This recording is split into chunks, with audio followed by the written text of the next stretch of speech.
There's nothing to worry about. Just fine. I'm your #1 fan. Jeep Creep. Next on Jeep Creep, I have bought a Harbor Freight Pittsburgh hydraulic table cart. They come in two capacities. This is the smaller one that's not much smaller, at 500 pounds capacity, however, whereas the larger one doesn't have a much larger table. It only goes up, I think, 4 more inches, but it is a 1,000 pound capacity table.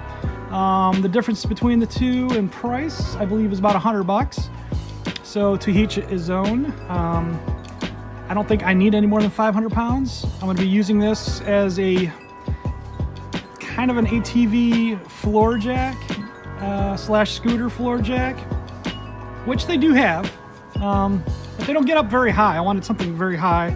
I want to use this also for just a rolling table that I can move heavy things around and lift up and down. So all right, well, I'm going to switch this over to a time lapse and get building.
So, this thing came pretty much pre-assembled already, which is awesome.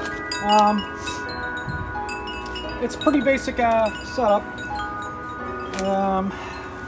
Stands, I don't know, maybe 8 inches off the ground or so.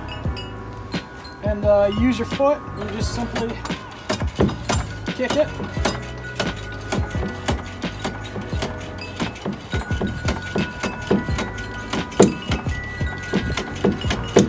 Sure why this is only rated at 500 pounds either. The hydraulic jack, right? It's max height right there.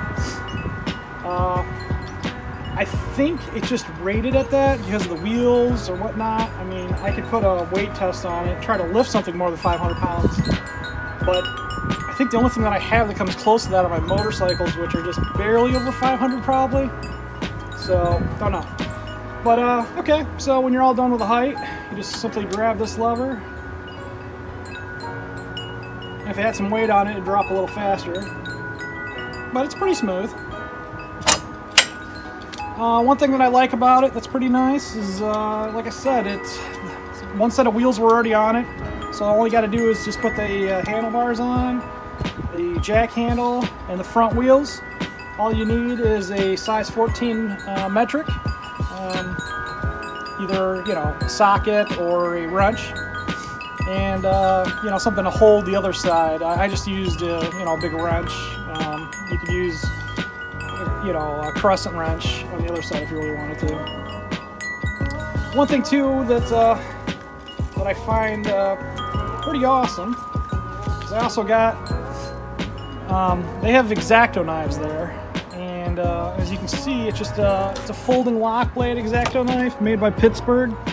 I think they only retail like $5. This is the mini one. Got a nice little mini blade in there, and when you want to change a blade, you just flip it open. When you want to close it, just like a locking knife, you just push this in, lock it down. Got a handy little chain on there. It does come, this is the mini one. They do have a full-size one and a mini full-size one combo for like, I don't know, $8 or something like that. It was like twice the price. It's not a bad deal. I'm liking this a lot because I'm always cutting stuff. Comes with some refillable blades. You can see the itty bitty blades there. It's kind of cool. I bought some big refills for my big knife. You can see the difference in sizes there. Something else I picked up while I was there, and I'm one of the worst for this, is when it comes to wire stripping, I do not like the ones that simply, clamp down and you hold it down and you pull it. I've never got those to work right, so I've been using really sharp wire cutters and just trying to be careful and strip it, or my teeth like a lot of idiots. But I went and got these. Now these are the more expensive ones. I think these are the industrial ones, they say, or whatever. But as you can see here, if I can get a close-up on that, you can see that. Yep. Okay, it's got all your gauges on there, right? And the way these work is you just stick your wire in there. It's got a little vise in there. When you squeeze the trigger here, you can see that it grabs and it separates. So it does all the stripping for you. So I know they're kind of expensive at 25 bucks, but I mean, honestly, if you were to buy some name brand ones other than Harbor Freight, I think these are Doyle. I've never heard of Doyle, but whatever. These were I think the most expensive ones they had there, other than like industrial big huge ones. Yeah, I would recommend these. I'm going to use these. You'll see them in future videos. I don't have anything to strip right now, but I'm pretty happy that it does all the way from look, it goes down to 8 gauge all the way up to 20 gauge.